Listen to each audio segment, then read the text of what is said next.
Natasha and thank you so much for joining me today. Well, today we are going to be using some craft cardstock, some coloured cardstock and some distraction techniques. I will tell you a little more about that in a minute, but first of all, I quickly whip up a card base. I just cut these full-size pieces in half, and that way I can score them down the side fold and make some 4 1/4 by 5.5 inch card bases. This is the craft cardstock from Lawn Fawn.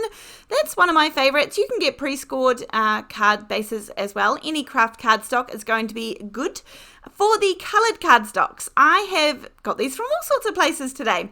The Sherbet set and the Jules set of smooth cardstock from scrapbook.com. Often these come as freebies in your order, so that's why I have those anyhow, but they are great.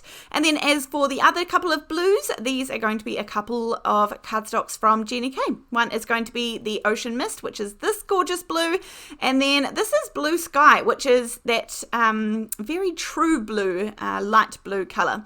And so these are just the 4 blues or teals or whatever you'd like to call them that I am going to add together. I'm going to show you a few different versions of this today, one that uses some dyes and then one that doesn't, of course, because sometimes we don't have exactly what we see in videos, and that's the point of my videos, is that you are able to use what you have, see what you've got, and even if you don't have it, there's always a way. There is always a way that we can make things work. I have these variety edges from scrapbook.com. I do like some of their sort of name brand, the scrapbook.com brand. A, they're really good quality, but B, they almost a lot of the time have 50% off, if not better. So that does make these a really good price point and well worth it. Not everything, of course, you don't need to have everything, but something like this I'm going to use in lots of different ways. And of course, these make gorgeous wavy edges and cloud shapes and edgings for dies, but today I'm going to use them to make a bit of a pattern on my card front. So of these colours that I showed you a second ago, I am going to cut 4. It's kind of in strips, even though there is a nice pattern. I chose a pattern specifically that doesn't have any of the little, it doesn't kind of have cutouts, if that makes sense. You know, the edge doesn't have little bits that I would have to poke out of the cardstock. It's just a nice straight line. It does have stitching, but just not actual holes that I would have to poke out all the little pieces. Because I want to go with a nice, smooth, easy technique today. I just feel like putting some bits and pieces of paper together, and so that's what I'm going to do. I have cut all 4 of these out, and of course they're going to stack perfectly together because of the pattern. Again, that's what I was looking for. I've popped these down on a piece of just copy paper, nice thin. It's really just a carrier piece of thin cardstock so that I can keep them together. You could also put this onto some double-sided tape.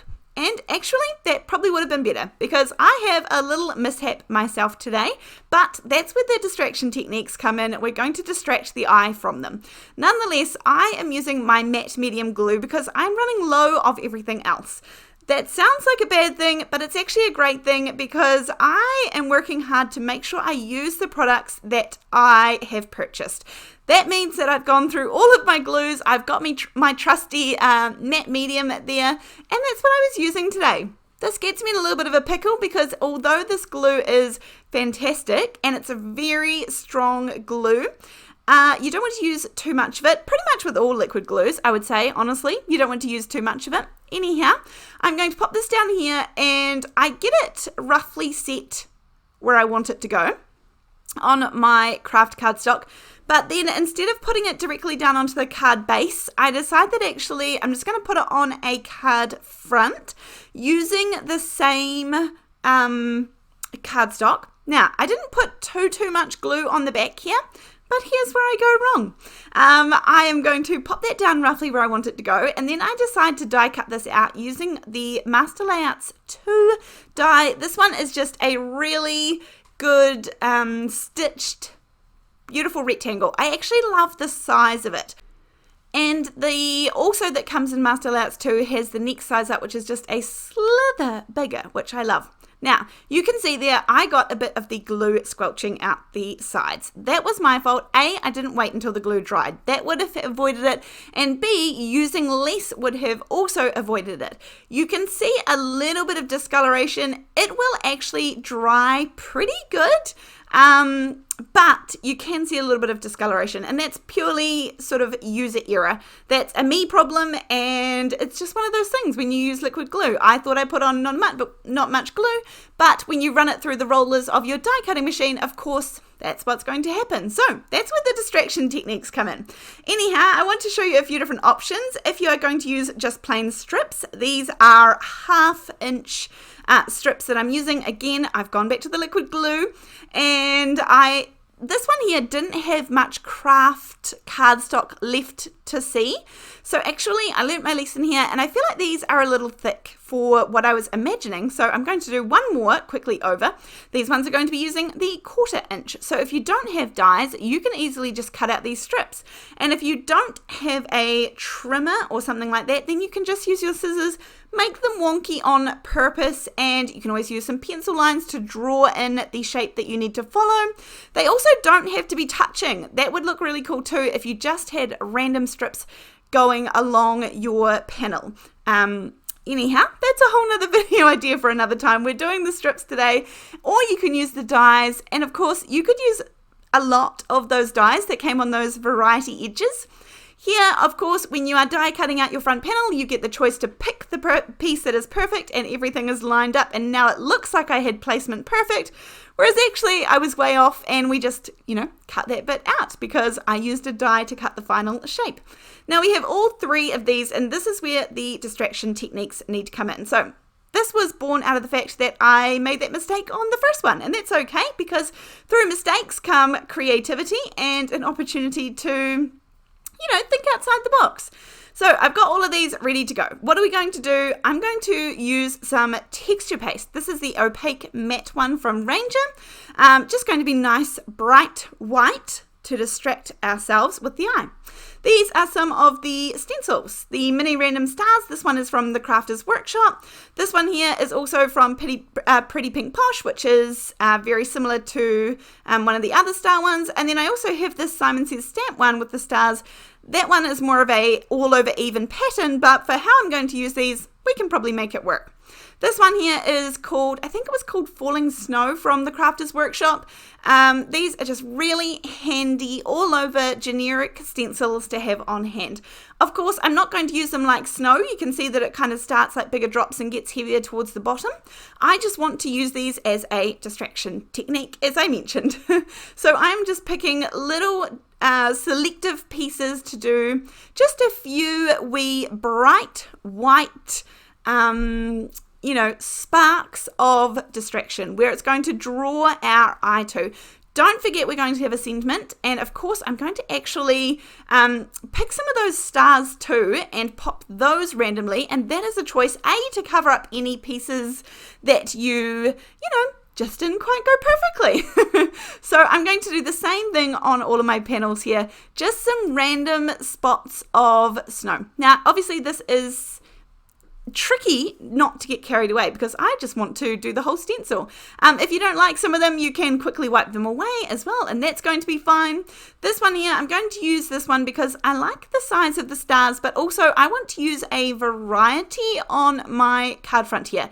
Now this is going to be very random. I just want a few. As I said, we're going with the distraction technique. Some of these are going to be a little bigger. Some of them I have got their placement purely covering up bits that I didn't purposely love, and sometimes that's, as I said, it just happens to be that way and it works out well for a reason. I'll do the same one over on this one. I'm trying to do ever so slightly less on this one, but that's okay. Use what you have. If you've got a die that is got stars in it, then cut the die out of some cardstock, and then you have got a stencil that is ready to go. We just have to be creative sometimes, and as I said, this wasn't necessarily the original plan, but we've gone down this road, and I like the outcome of them, so that's the main thing.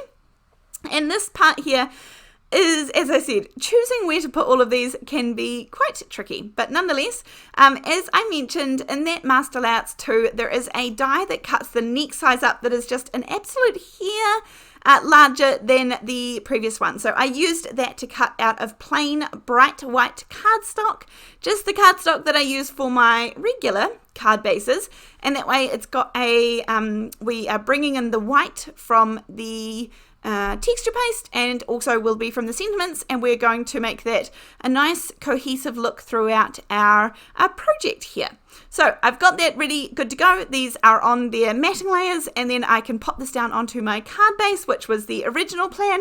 You could pop some of these layers up on some foam tape as well. That would look nice, but I'm going to I've got a few layers of cardstock, obviously, because we've got the colors on top, we've got the card front, we've got the matting layer, so I'm going to go less on the dimension today. And again, sometimes because my family just and friends really kind of just whenever they pop over to my house, they'll take away a handful or a dozen cards or so and store them at their house, and they can use them as they please. And so it's really interesting to see which ones that they grab for and reach for. Some of them love the ones with lots of dimension, and of course those are really fun to look at or that have fun elements to them. And other people often mail their cards, they just know that that's what they like to do, and so they will go with these sorts of cards too. So it's nice to have a nice selection for them to choose from. And then this one here, I've got the Sending Love. This one just happens to be from Simon Says Stamp. I have done the background in white, and then I just used the same, one of the same turquoisey kind of colors, and that is going to be what I cut out the words in. And so that one there is pretty much good to go. Again, it's not perfection to look at, and that's okay. I don't think others will really pick up on those little bits and pieces, but I was happy enough with it anyhow, and I think we covered all of those little pieces with a good distraction. This one here, I've got the thank you. This is from Waffle Flower. And again, I just go through, I have those generic sentiments that I use all the time, and this is just one of those beautiful scripty. I've cut them out in the same colors as I did the other sentiment one to make it nice and easy for me. But yeah, really easy using some basic colors, a couple of basic dyes, and some distraction techniques in case things don't go perfectly for you. Of course, I will have links down in the description box down below in case you want to check anything out. I also have my Facebook group, Come Crafting with Natasha. You could come and join us over there and look at all the inspiration from others. But I also have my snail mail address. If you'd like to send me something to my P.O Box, I would love to get your cards. Other than that, thank you so much for being here. I appreciate it, and I will see you next time.